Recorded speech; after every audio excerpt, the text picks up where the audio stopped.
The art of war. Some of you may know what this is, some of you may not. But this is something that will definitely give you a greater appreciation for Kingdom. What is the art of war, you may ask? Well, to put it simply, it is essentially a written work detailing tactics to fight war strategically and psychologically, to minimize damage and any wasting of resources. But what you might not know is that the art of war exists to prevent exactly that.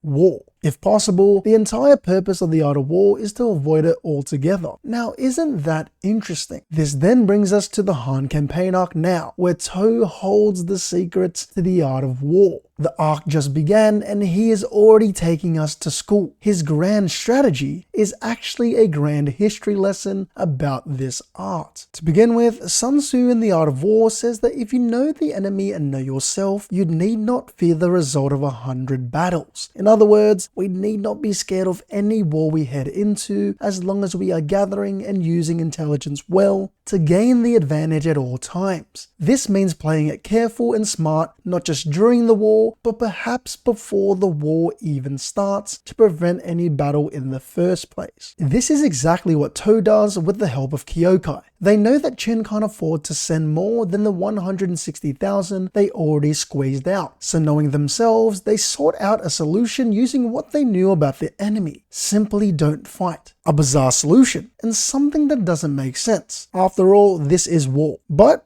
now we cook. Han is the smallest state in China, and there is only so much military might they can spread across their country. They can't afford to concentrate too many troops on a city that isn't their capital. And so, Tow and Kyokai turn to psychological warfare. Psychological warfare might be the essence of the art of war. This involves using deception to fight battles by masking one's armies as bigger than they actually are. And this tactic has proven quite effective since, Tow and Kyokai did manage to capture a major city with zero bloodshed. This tactic of misinformation caused so much misdirection that not only did they win a battle whilst being at a 50,000 man disadvantage, they didn't even have to partake in one in the first place. Instead of fighting a smaller unit, the tactic worked so well that Han withdrew everybody. Think about it. One of Han's major cities, already taken down by 100,000 old men and women. An embarrassing defeat of the highest degree. Imagine when the Han royal court finds out. But can we blame them? After all, it is clear. Great General Tow holds the secrets to the art of war. An absolute masterclass by Tow, and it doesn't stop there. He is continuing to employ this art. Another key principle of the art of war is the ability to adapt during the battle, or in this case, the war against Han. It is the ability to improvise and constantly be ahead of the enemy. The current issue Tow is facing is that turns out Ryuan is the opposite of cruel and the pinnacle of beloved. Why is this an issue exactly? Well, usually the enemy lord is executed so that the city can be taken over by the invading state. But since the lord in question is not cruel, the situation has turned into a pickle, to say the least. As a result, as Tow has decided, the best decision per the art of war is to have Ryuan remain as lord and maintain the peace, as the art states that captives should be treated well and cared for. Furthermore, the art of war also states that after conquering, the general is the protector of the state, and if this protection is all-embracing, the state will surely be strong. Therefore, Tow is probably making the smart choice here, and should come out on top against Gokyo in their debate of how to proceed. Tow's decision not only lines up with the art of war, but it lines up with Sei's goal of unification, as unification itself is naturally all-embracing. Additionally, the art of war says that one's aim must be to take all under heaven intact, or unify all of China in one piece, not the anime. Only then is one truly utilizing the art of offensive strategy. So to do this means ensuring troops are not worn out to maximize all gains. All in all, what I'm saying is Shohei-kun, Kyokai, Qin, Tow, this whole Han campaign, it's an absolute masterclass. Also, to choose what terrain to fight on, to use environment to one's advantage is part of the art of war. But this does not necessarily mean choosing between the mountains or the plains. Tow and Kyokai chose to fight on the psychological plains and came out victorious. Ultimately, Tow's tactics clearly were inspired by the art of war, every move done with caution and great thought. if not outright executing the art perfectly. It is clear that he holds the secrets to the art of war, and it is only right that he is the one that takes us to school. After all, the art of war states that the general who understands war determines the people's fate and nation's destiny. To that effect, it is even more perfect that he is the Qin general known to have no flaws whatsoever, no particularly overwhelming strengths, but is the one balanced in all areas, and he has truly performed without a doubt.